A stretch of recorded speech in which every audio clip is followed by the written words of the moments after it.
ህይወት ውስጥ በጣም ብዙ የሚሰብሩን የምንሰበርባቸው ጊዜዎች አሉ። ልባችን በጣም የሚሰበርበት ግን አልጀባር ጠጋኝ ነው። አልጀባርን በሰፊው አይተናል።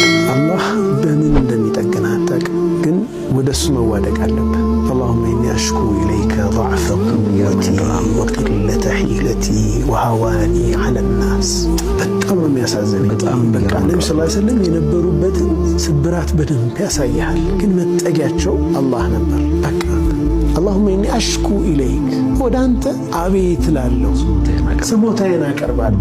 ضعف قوتي የኃይሌን መዳከም፣ وقلة حيلتي የመላዬን ማነስ፣ መላ አልባነቴን ላንተ ስሞታ አቀርባለሁ። የለኝም፣ አቅም የለኝም፣ መላ የለኝም።